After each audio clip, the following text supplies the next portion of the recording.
Avec l'arrivée de Rogue One dans moins d'un mois, quoi de mieux que revisiter le film qui a tout commencé.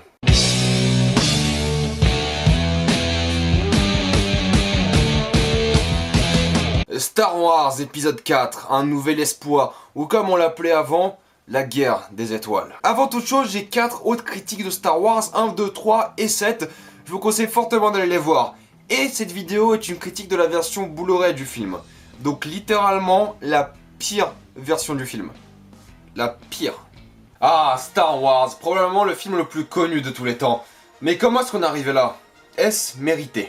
Comme d'habitude, commençons avec la scène d'introduction du film. Un vaisseau interstellaire de l'Empire poursuivant une frégate rebelle, introduction de 2 protagonistes principaux, du méchant principal, de la menace de l'Empire, du conflit entre rebelles et impériaux et de l'enjeu du film, les plans de l'étoile noire. C'est une bonne scène d'introduction qui met en place tous les éléments du film et fait comprendre aux spectateurs l'intérêt du film et à quoi s'attendre. Une guerre contre une menace tellement plus grande que la rébellion. Et vous pouvez aussi apercevoir les spoilers de Rogue One dans le générique. Voilà, j'ai gâché votre film. C'est une bonne scène d'introduction réfléchie par un homme qui a changé le monde du cinéma. George Lucas est un homme qui a objectivement changé la manière dont on voit le cinéma. Il a inventé Star Wars et surtout introduit avec Steven Spielberg la mode du blockbuster. Mais s'il y a une chose que j'ai toujours dit à propos de George Lucas, c'est que c'est un excellent businessman, mais un mauvais réalisateur. Suffit de voir la prélogie. Je veux dire, le mec s'est fait des milliards en vendant des jouets pour gamins, alors qu'il a écrit une histoire et réalisé un film. C'est un génie du marketing qui a réussi à capitaliser à mort sur son film et sur son histoire et sur son univers. Heureusement qu'il y a 40 ans, oui, Star Wars 4 a bientôt 40 ans, heureusement qu'il y a 40 ans, George Lucas était un réalisateur bien plus capable. Et je vais vous le prouver avec 3 bons exemples. Luke est déchiré, il veut partir devenir un pilote, il veut aider C-3PO et R2-D2, il veut aider la rébellion, mais en même temps, il doit rester et aider sa famille qui a ses meilleures intentions dans leur cœur et qui veulent le protéger. Luke ne sait pas quoi faire et il passe sa dernière nuit à Tatooine en regardant l'horizon et en faisant le choix qui va changer sa vie. Accompagné d'une musique mémorable, on comprend ce qui divise Luke et on comprend qu'il a fait son choix, et ça sans dire un seul mot.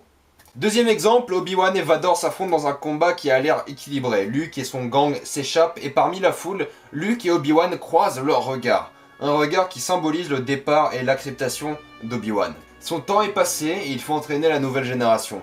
Obi-Wan savait qu'il allait mourir, et il l'accepte, tout en donnant à Luke un regard d'espoir et de courage. Ce dernier regard d'Obi-Wan en dit long sur son amour pour Luke. Le fait que Vador ne réfléchisse pas à 2 fois avant de couper Obi-Wan en dit long sur sa haine pour son ancien mentor. Troisième exemple, les plans de l'étoile noire ont été volés. Dark Vador et tous les officiers impériaux débattent sur la manière de les récupérer et sur comment trouver la base rebelle. Et là, un hérétique ose défier le pouvoir de la force. Et Vador utilise ses capacités pour lui faire passer un mauvais moment. Et c'est là qu'on se rend compte que l'homme robot habillé en noir qui a des pouvoirs magiques est au fait commandé par le général Tarkin, qui fait obéir Vador avec une simple phrase. Ça introduit la puissance de la force, la hiérarchie de l'Empire et des agnostiques qui ne croient pas en cette force quasi divine qu'est la force. George Lucas, c'est un mec qui a vraiment de bonnes idées des fois. C'est peut-être des exemples assez triviaux, mais ils sont vraiment très efficaces. Maintenant, il nous ressort Mos Eisley rempli de merde, faite par ordinateur et la prélogie. Regardez-moi Mos Eisley, c'est dégueulasse, vraiment ça gâche tout. Mais à l'époque il a su faire un film bien rythmé, surtout avec l'explosion de l'étoile noire qui est un énorme crescendo magistralement orchestré. Et il a su diriger des acteurs qui n'étaient jamais là sans rien faire, contrairement à la prélogie. On n'a pas de plan réplique contre plan réplique, on a des gens qui tiennent des sabres, on appuie sur des boutons, on joue à des jeux, les acteurs sont actifs et le dynamisme du dialogue est renforcé par l'activité de ces acteurs. Ils sont pas juste là à donner des répliques sans rien faire comme dans la prélogie. Même si George Lucas a beaucoup changé depuis, je trouve quand même qu'Un Nouvel Espoir est un film bien réalisé, rempli de bonnes idées et d'innovations techniques que personne n'avait dirigées à l'époque. Il a fait du bon boulot sur le film, il suffit de regarder quelques documentaires dessus pour se rendre compte à quel point ses conditions de travail était horrible. Je pense que même après le fiasco de la prélogie qui a littéralement tué Star Wars, et je sais que beaucoup d'entre vous aiment la prélogie, mais comprenez-moi, je déteste la prélogie, et vous avez le droit de l'aimer, mais pour moi ça a littéralement tué Star Wars. On se rappellera quand même de George Lucas comme le génie créatif qui a fait naître l'une de nos sagas préférées, même si je suis pas fan de l'homme. Je me rappellerai de lui comme la personne qui sut me faire rêver, imaginer, créer et vivre le cinéma comme une passion, car c'est grâce à ces films que j'aime le cinéma. C'est grâce à son imagination que j'aime les jeux vidéo ou même la littérature. Quand t'es petit, t'es content d'avoir un truc comme Star Wars. Ça tient chaud et chaque nouveau Star Wars nous fera rêver. et c'est en partie grâce au travail qu'il a fourni sur Un Nouvel Espoir.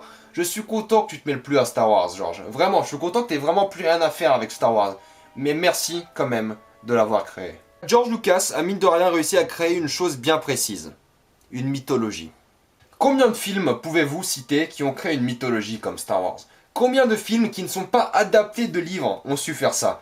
Le seul exemple que j'ai en tête est Alien. Mais Alien est loin d'être aussi abouti et étendu dans son univers. En plus de ça, Alien c'est en partie notre univers mais un peu plus adapté, on en reparlera plus tard. Star Wars est une épopée, c'est l'odyssée de George Lucas, c'est la lutte ultime des forces du bien et du mal. Lutte contre la tyrannie, contre le fascisme, contre le mal absolu. Star Wars est une histoire intemporelle, juste parce qu'il retient les archétypes du voyage épique. Vous avez le jeune fermier innocent avec de grands rêves et beaucoup d'espoir qui est frappé par une horrible tragédie et qui est obligé malgré lui d'aller combattre le système tyrannique de l'Empire. Même si aux yeux de l'Empire c'est tout simplement un terroriste, ce personnage est le personnage auquel les spectateurs doivent s'attacher. C'est le futur héros, c'est lui l'avenir de la galaxie et ça on le sait sans avoir vu les prochains films.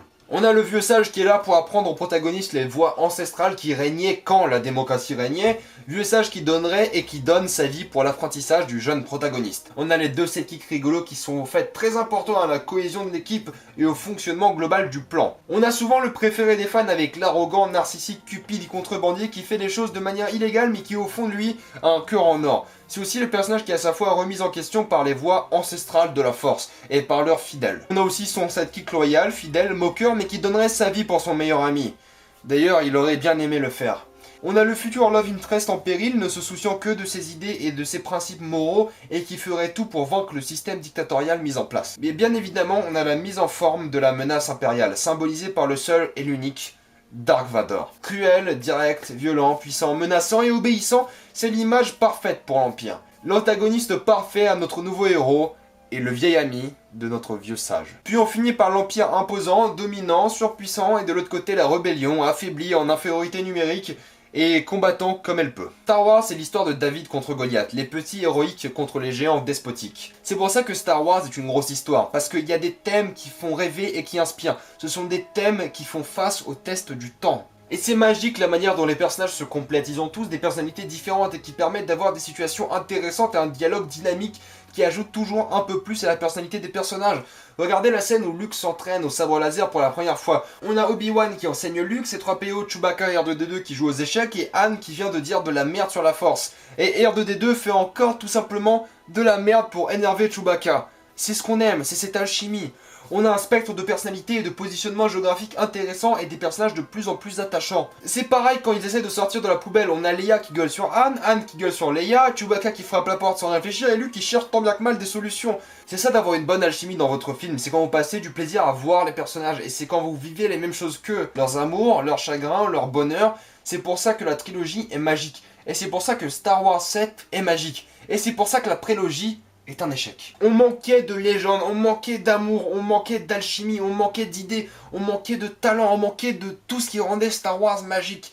Et je suis content que J.J. Abrams et Disney aient ressuscité ce que j'aimais dans Star Wars. Et cette fameuse mythologie a aussi été créée par les décors, par la musique et par la fantaisie du film. Maintenant, réfléchissez un peu. Dans combien de films de science-fiction vous n'avez aucune mention de la Terre ?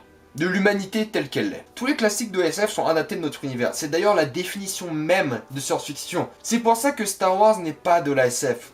Je vois pas Star Wars comme de la SF, je vois Star Wars comme de la fantasy utilisant des thèmes et de l'esthétique appartenant à la SF. Contrairement à la fantasy où il y a des elfes, des nains, des dragons, des prostituées, des witchers, des vampires, des licornes, etc.